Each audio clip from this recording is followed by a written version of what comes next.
Hello, listeners. A quick note before we begin.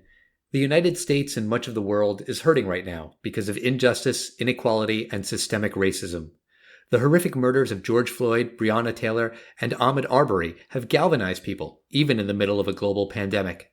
And even though we have a relatively small public platform, we want to use it to say that we stand in solidarity with the Black community and everyone demanding change. Black Lives Matter.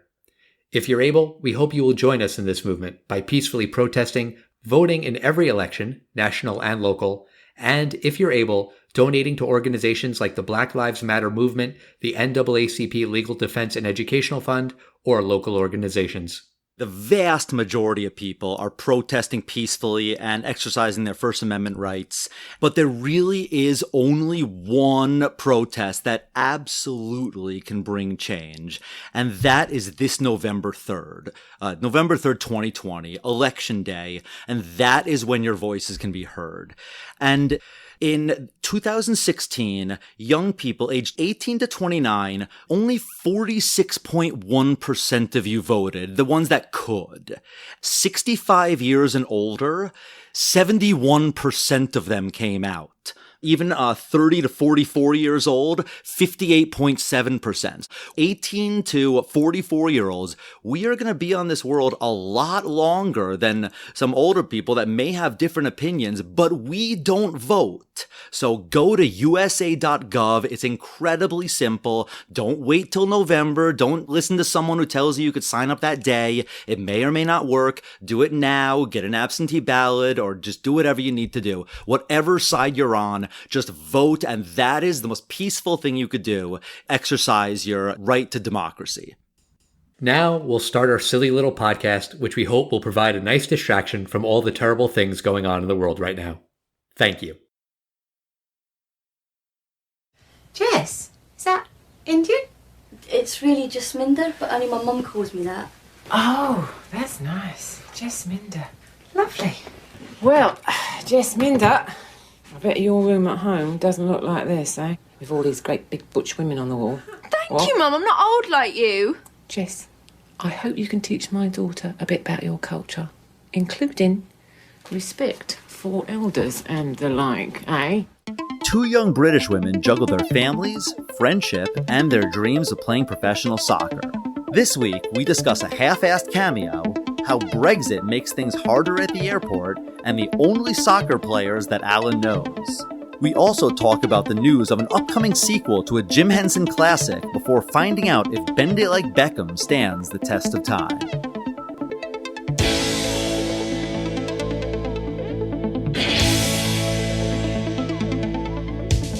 Test of time, James and Alan have their say. Do the movies you love still hold up today? James says gladiator with a glove. Alan says as a father, blah blah. It's the test of time, James and Alan have their say. Do the movies you love still hold up today? Test of time, James and Alan have their say. Do the movies you love still hold up today? Hello, Governor. Governor, that's bollocks! Bollocks! Are you taking a piss? Fish and chips? Cheerio? Mr. Belvedere? I don't know. I'm out of British sayings. That's all I got. I think I did okay. Yeah, well, we heard a lot of good British expressions this week when we watched Bend It Like Beckham. I'm James Brief, and this is the Test of Time podcast. And I am Alan Noah, and spoiler alert, we're not British. But you know who was British?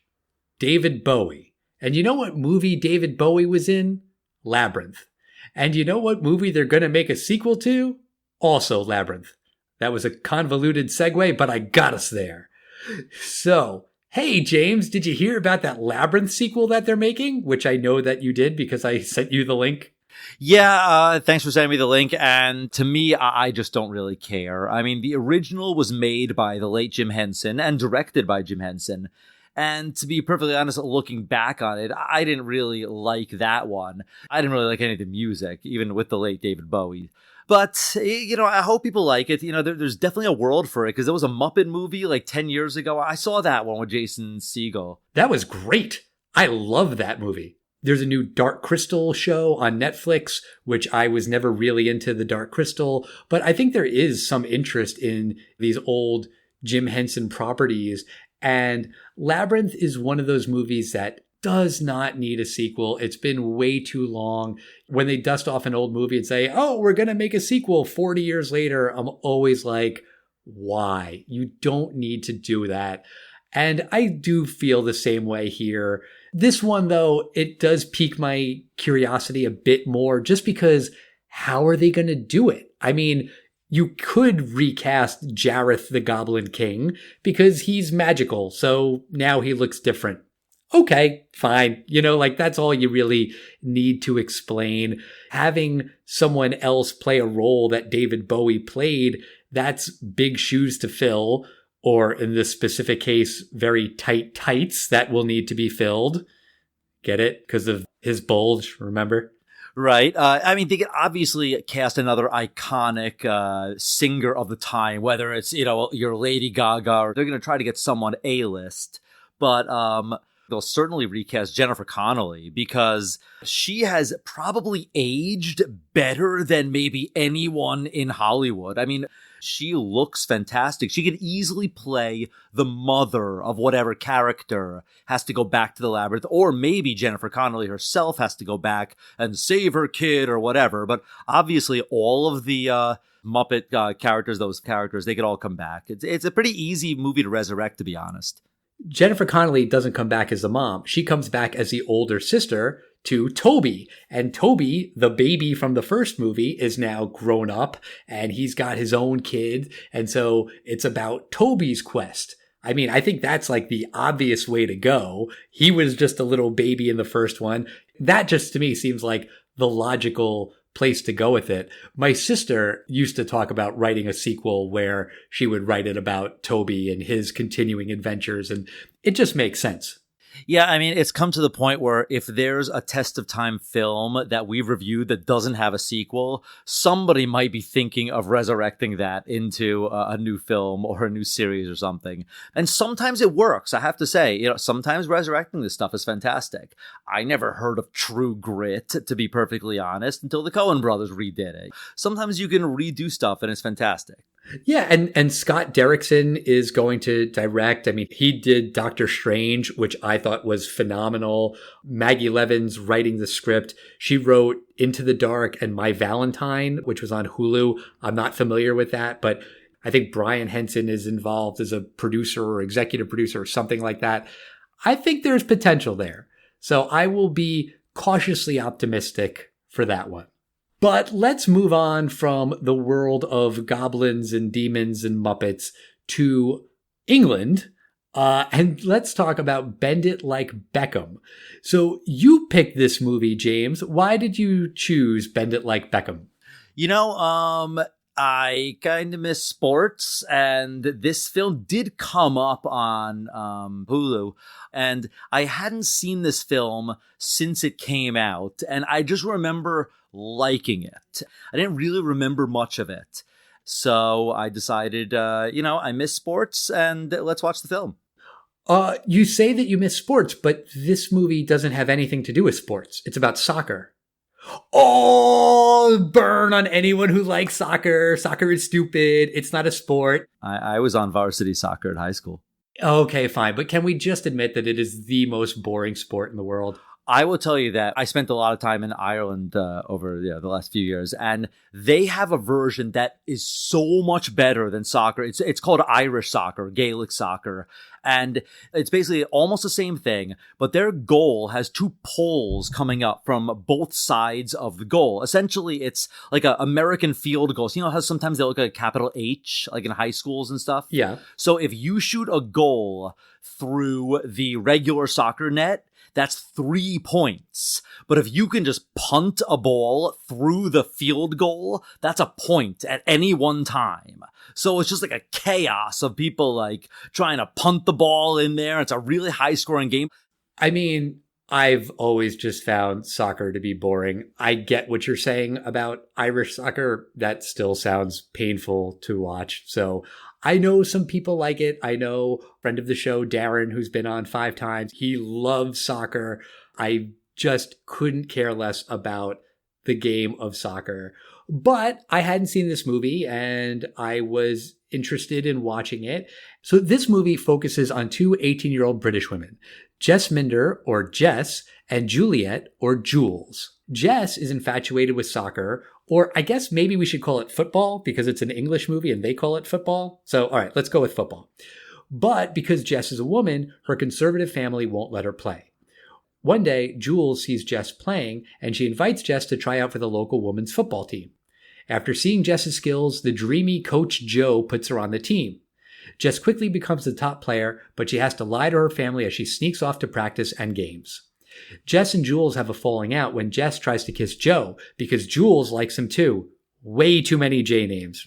In the end, Jess and Jules make up with each other and their families, they win the big championship game, and they head off to the United States for a chance to play soccer professionally. And now it's back to soccer because they're going to the United States and we call it soccer, damn it. So I really don't remember when this movie came out. Was it a big hit? Well, this film came out on January 18th, 2003, and it never really did any significant money on any particular weekend. It's a $5 million budgeted film, and it made $76 million worldwide, $32 million of that in America. And this was the highest grossing football film ever in England, soccer as we call it here. And in America, Bend It Like Beckham is actually the third highest grossing film about soccer. Can you name the other two? They're not huge hits. You're maybe going to know one of them, and the other you're totally not going to know. I'll give you a hint for the obscure one. It's a little office trivia that it's one of Michael Scott's favorite films. He says he loves this film. Ladybugs? Close. Very close. It's the Amanda Bynes Channing Tatum film, She's the Man. Okay. Yeah, there's a time when someone mentions She's the Man, and Michael Scott's like, oh, I love that film. And there's another film, Kicking and Screaming. You ever heard of that? It's Will Ferrell against Mike Ditka's team. I do not know that one. Yeah, but another interesting thing about this film is that this was the first Western film ever to be shown in North Korea as some sort of like British North Korean sign of good faith. It was edited, I don't know what it was edited for, but a version of this was shown in North Korea. I could have probably thought of some other choices. Not that this is a bad movie. Whether you like it or not, it has zero politics. You know, they're not going to bring them a British film like, something by Danny Boyle. Yeah. So the movie starts and we meet Jess, who is Sikh. Her family is Indian, and she's obsessed with David Beckham, or Bex, which I guess is what super fans call him. She's got like 1 million posters all over her room, and she cares about soccer, but everyone else in her family doesn't care about soccer, and they're more focused on Jess's older sister, Pinky, who is getting married. And basically, the emphasis for them is daughters get married. It's a more traditional background. They say, no one is going to want a daughter-in-law who can kick footballs but can't make roti, which is an Indian bread. They don't think that her soccer playing has anything to do with, advancing in life or being a good wife. They think that's a waste of time. And we get into the backstory of why that is a little bit later, especially from the father's point of view. But Jess likes to play soccer in the park with her friends, and she's in like a pickup game one day. And this other young woman named Jules spots her in the park and thinks that she's really good. And Jules goes over and introduces herself and invites Jess to come and play for her team, or to have a tryout, basically. And Jules is played by Keira Knightley, a very young Keira Knightley, not as young as she is in episode 1, where she has a very small role there. But I was surprised to see Keira Knightley in this movie. I didn't realize that it had any actors that I was going to recognize. This is actually a year before Pirates of the Caribbean, The Curse of the Black Pearl. And Jess Minder, she was played by Parminda Nagra, and she went on to play Doctor in ER, in the show ER, for a number of years. And she was on a season of Marvel's Agents of S.H.I.E.L.D., maybe 2, 3, a couple seasons ago.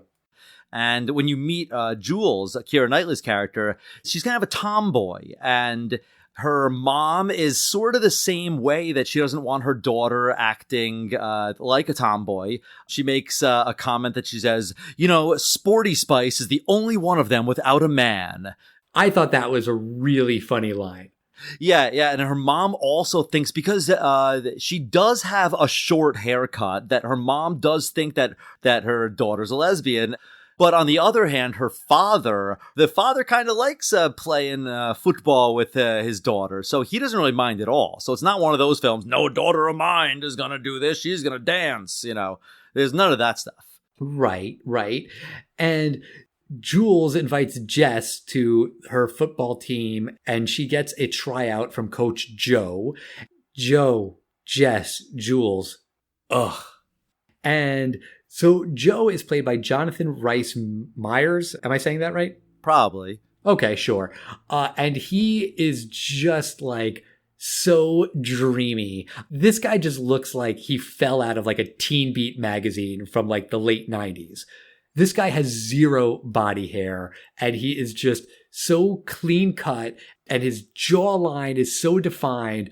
I don't know. It just really stuck out at me that like, okay, this movie is targeted towards women because they have this dreamy actor as like the male romantic lead.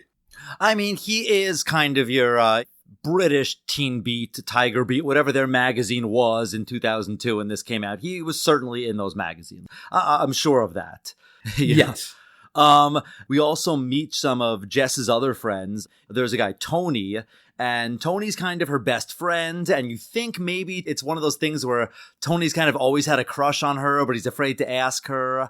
And there may be a whole thing where maybe her family wants her to end up with Tony, but this isn't a Mighty Ducks situation. They actually don't suck from the beginning, and then they get some kind of inspirational speech or a ringer on the team, because this team is quite talented, and Jess is just what they need to go over the top and become a championship caliber team.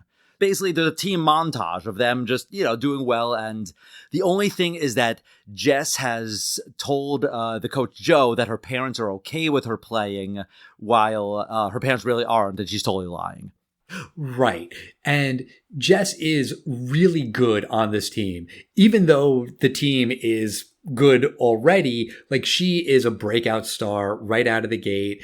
And it's the classic thing where she's hiding it from her parents. She's not telling them what she's doing. She's sneaking off, and she's able to kind of get away with it because the family is so obsessed with Jess's sister's upcoming wedding. But at one point, Jess and Jules are sort of like hugging out on the street, and Jess's sister's fiance's mom, I think I said that right, sees them embracing, and she thinks that Jess is kissing a boy out in public. And it's not a boy, it's Jules, but Jules has short hair.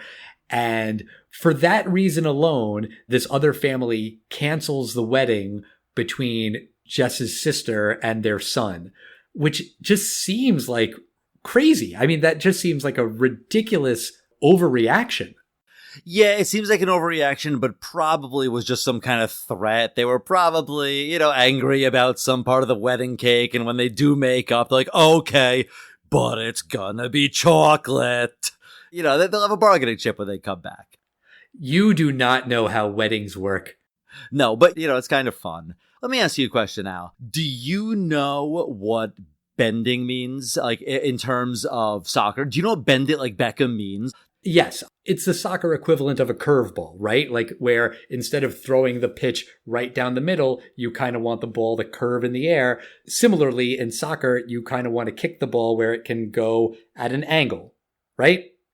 Well, essentially, when you have a penalty kick and it's between you and the goalie, and the opposing team is able to put three opponents or, a wall of people right in front of you, completely blocking your view. But if you can hit it to the left or to the right of the outermost person and then have it go around them and back into the goal, I mean, that's something David Beckham was famous for doing. And I just noticed they don't really explain that to the audience. And I read an interesting piece of trivia that they almost renamed the film when they made it in America. They were going to rename it Make It Like Mia, which was going to be like Mia Hamm, which they referenced just as much as David Beckham, to be honest, in this film. They do?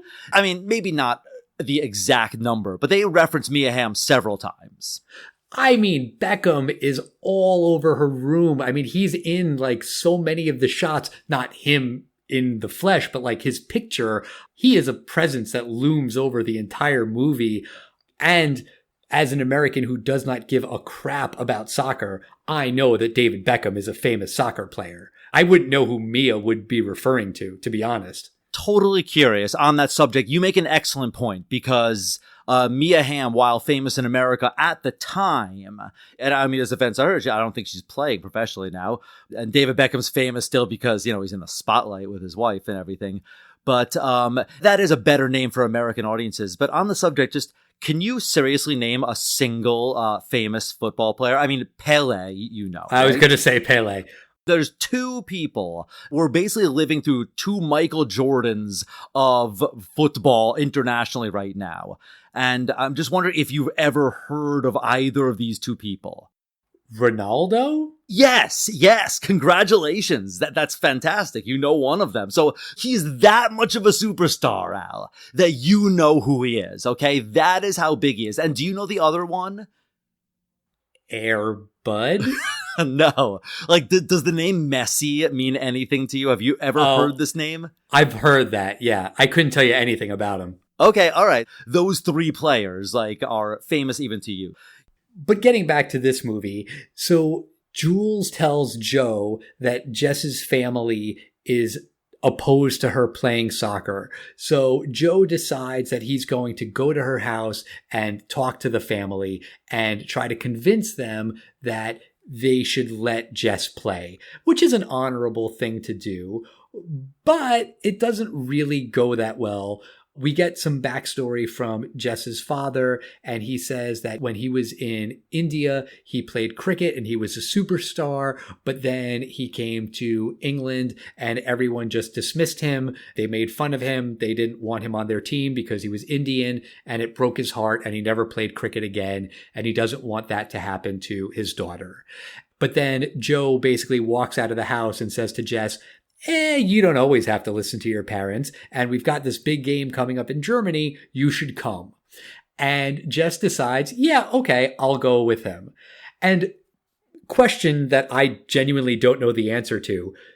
If she didn't have a passport or something, could she travel around the European Union? I mean, this is before Brexit, obviously. So would she have not needed a passport to go from England to Germany? She absolutely needs a passport, but why wouldn't an 18-year-old woman have a passport? I assume she has one.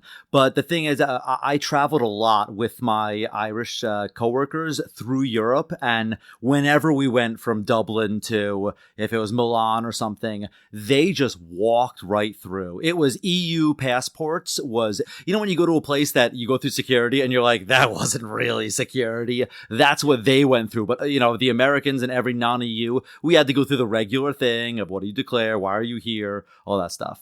So it's really easy to travel within the EU, you know, forgetting the whole Brexit thing. But then why would English people want to Brexit? Seems like it's just going to make a hassle for them at the airport. Yeah, and I'll say that when I was traveling through Europe a couple years ago, they started putting British people and non-EU passport holders just to kind of like give a middle finger to the UK. Interesting. Yeah. And while they're in Germany, Jess misses the potentially winning shot. It's a penalty kick and she misses it because she cannot bend it like Beckham. But after the game, in this German club, Jules is trying to be very flirty with Joe because she has a crush on him, as she's admitted to Jess. But Joe is more interested in Jess. It's a love triangle with all J names, which is super confusing. And Jess, while drunk, goes in to kiss Joe. They don't actually kiss, but Jules sees it and she is furious and she's hurt because she thought that Jess was her friend and she feels betrayed. And this leads to both Jess and Jules being depressed. Meanwhile, on top of all that, Jess is lying to her family about where she is, and her dad finds out that her team is playing in Germany because he sees them in the newspaper, which is kind of a test of time thing. But then an even bigger test of time thing is they call from like the hotel, and Jess is like, oh, I'm having fun at my cousin's house or something. And then afterwards, when the dad sees the newspaper article, he's like, call her back, because then they can call the cousin's house. Now they would just call her cell phone and she would still be able to lie and say she was with her family or whatever. I mean, it would easily be, she'd be found out because someone else posted something on social media and she was in the background. You know, it would be something else today. Sure. But I loved how much of a German techno this place was. It was, you know, and it was the flashing lights and everything you'd imagine a German techno, a disco would be. It was awesome. I mean, it didn't appear that different to what I would imagine a United States techno club would be. I mean, I care about techno about as much as I care about soccer, to be honest. And you having been in just as many German nightclubs as American nightclubs, pretty much.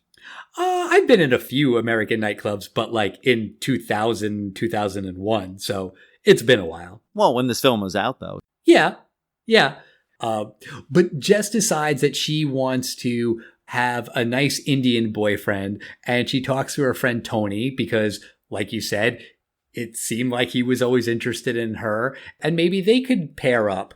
But Tony says, oh, you're interested in Joe, right? Yeah, he is pretty good looking, because Tony is gay. Yep, he says, I like David Beckham too, but I really like Beckham.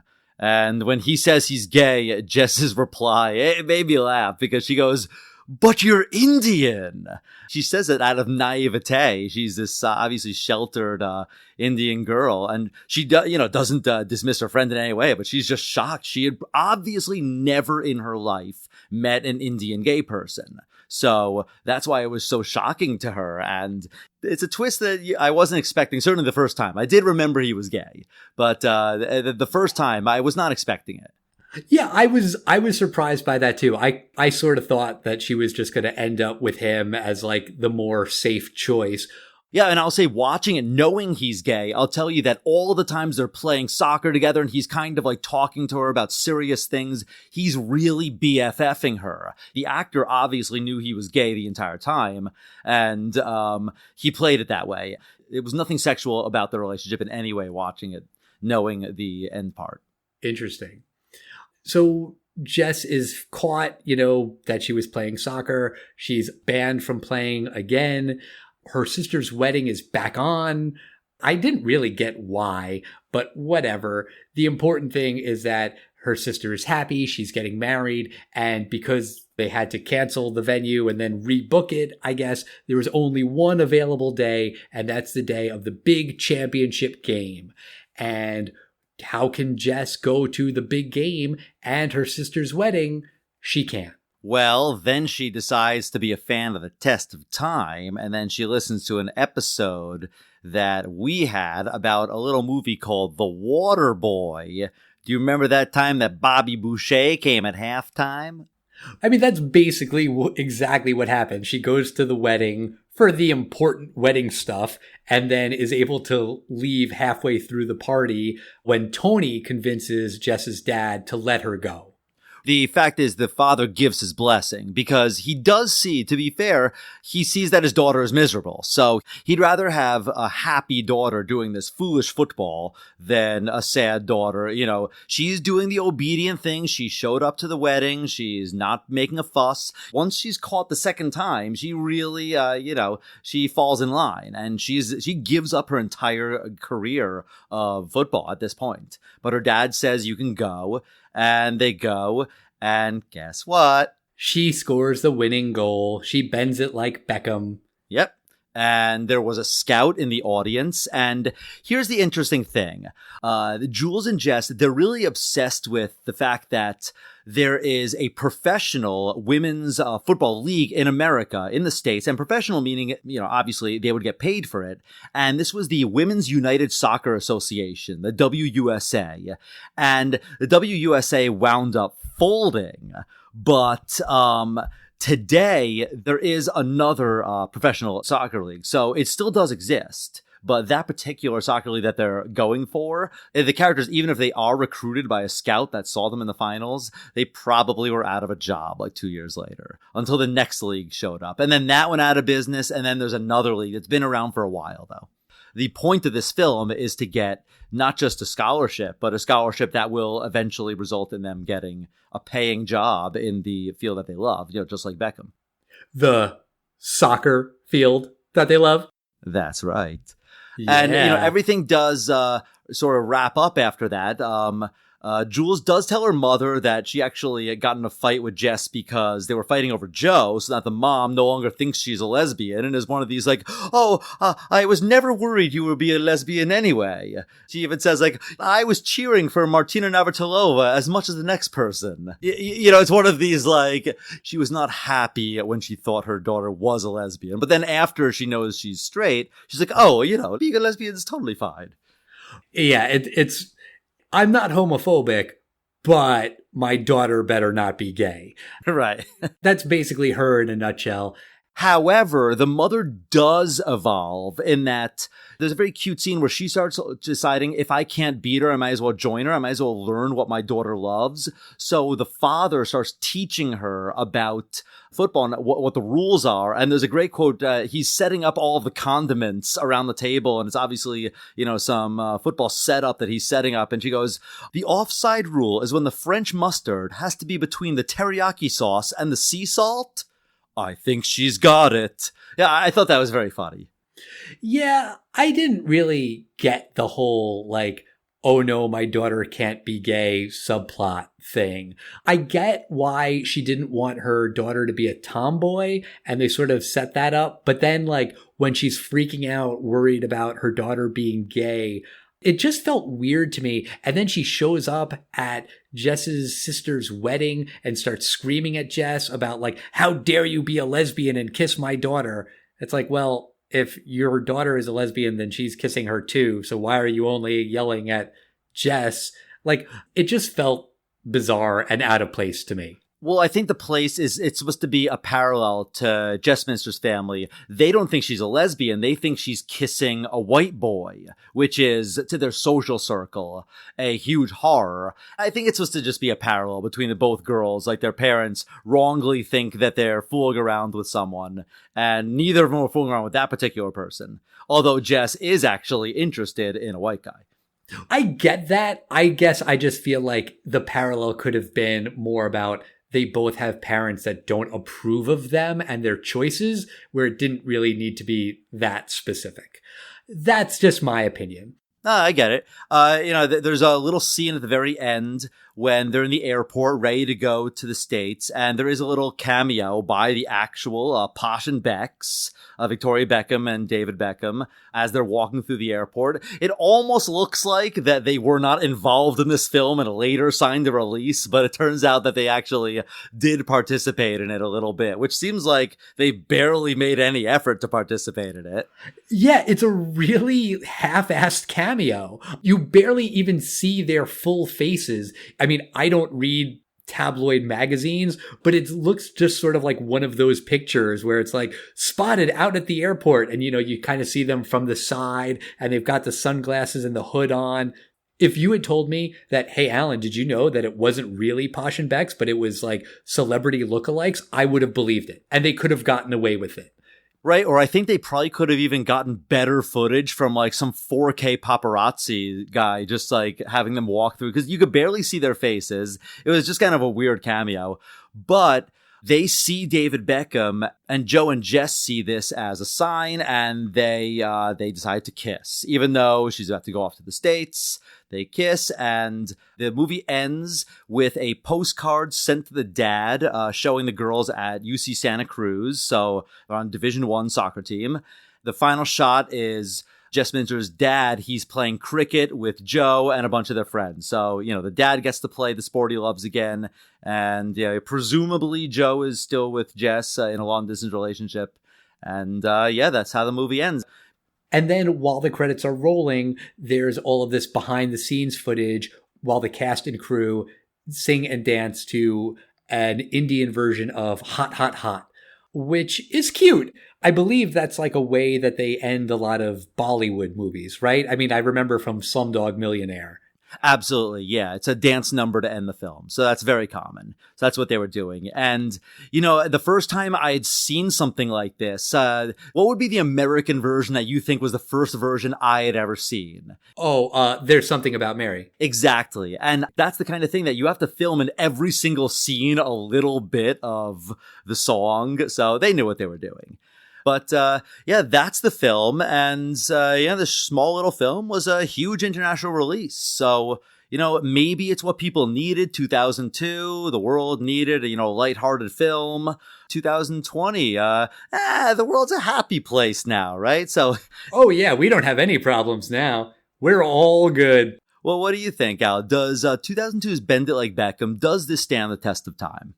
Well, I'll quickly run through some of the things that don't stand the test of time. When Jess is pretending to have a job when she's actually going to practice, I believe they said that she works at HMV, which was that old CD store. Remember that? You ever go into an HMV? No, but I guess it's some kind of Tower Records kind of deal. Yeah, basically. At one point in Juliet's room, she had this like CD holder thing on the wall. Like, I never saw a CD holder like this, where it's basically just like a clear quilt kind of, except it's like clear and there are these plastic sleeves. And I caught the Garbage album that everyone had like in the 90s. I didn't recognize a lot of the other albums, but I don't know. I just thought that was like a pretty cool CD holder. I had seen things like that. I remember when they used to sell like 6 feet of games for like $30, and it would be like 6 feet of like a roll of like CDs like that. It would mostly be crap games.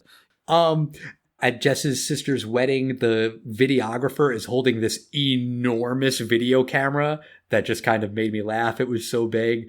At one point when Jules's mom thinks she's gay, she says something about like, being gay is all right. Hey, that George Michael is still a superstar. Obviously, this is many years before George Michael died. There's one moment in the beginning of the movie when there's a bunch of Jess's family friends at the house and someone's cell phone rings and they all like take their phones out to see whose phone is ringing. Remember, like in the old days of cell phones, when one phone would ring and everyone would be like, is it mine? Is it mine? Is it mine? Yeah, definitely. When there were only like 5 Nokia rings that people would have. Yes, exactly. But those are small details. Overall, I think the main themes of this movie do work. I do think that they stand the test of time. It's a movie about friendship. It's a movie about following your heart and doing what you want to do, but also respecting your family, but also your family has to respect you and what you want to do. And these are well-worn tropes, the kid who's rebelling and the conservative parents who say, that is not what we do. We do practical things. We've seen that in other movies before, but I really like this movie. I thought it was inspiring and empowering. And I like the fact that one of the characters is gay and it's not a big deal. And Jess has this huge scar on her thigh and nobody cares. And like I said, I didn't love the subplot about Jules's mom being worried that she's gay. That to me just didn't really fit in. I'm pretty sure at one point someone said the D word in this movie. I mean, we've talked about people saying the F word in other movies. That did kind of take me out of it. I'm like, oh, you shouldn't say that. I'm referring to the homosexual slurs. There is still disparity in terms of how women athletes are treated, specifically in soccer. The U.S. women's national team is sued because they are paid less than the men's team, even though they win more and they win World Cups. So unfortunately, that stands a test of time. But, you know, overall, just the characters and the themes and the story, I think this movie definitely stands the test of time. I watched it with my kids. They enjoyed it. I think my daughter was really into it. There were a couple of times when she didn't understand what they were saying just because the accents are kind of thick, but that was cute. And it's a good movie, and I think it stands the test of time. What do you think, James? I absolutely love that she couldn't understand them, because I will tell you, having lived a good amount of time in Ireland, and when I'd go to the British countryside, wow, some of those people speak like really, really difficult to understand English when they're speaking really fast. This is not a film where you stupid girls can't play and like they beat the boys team at the end that, you know, made fun of them in the beginning. It's not that kind of film. And I like that it's just the soccer itself, really, and the fact that she learns to bend, it's inconsequential. Even if she hadn't made that one shot, but would she still get the scholarship? Maybe, maybe not. But it could be any sport. It really could be completely remade. This is the kind of film that I could see that this film was remade in 10 different countries with different sports in every country. The thing that I didn't like about this film, the screenwriting of this film, you know, you kind of brought it up, but there's way too many J names in this film. Yeah. And if it's a nonfiction film, you're kind of stuck with that, but you know, you get to make up anything, and there's just too many J's in this. Do you know why you shouldn't do that? Because people confuse the characters? Well, that, but also, I don't know if you've ever used Final Draft, which is the screenwriting software. It like autofills. So if you're typing in a character's name, every time you hit J, it wouldn't know which J name you're typing. You know, is it Jess or Joe or Jules? Whereas if your movie just had Alan and James as the only A and J names, every time I type in J, it's James. Done. Just makes it easier when you're writing. It's a good point. The film is, it's tight. It's under 2 hours. I think it's well directed. It's directed by a woman named Gurinder Chadha. I might be mispronouncing her name. It's a very fun film. She does a good job with it. You know, this is the kind of film that I really understand why North Korea said, okay, we will allow this film. This is a very likable film. It's easy to like, and there's a reason why it was a hit when it came out, and it still holds up. So I'm going to say yes. 2002's Bend It Like Beckham still holds up.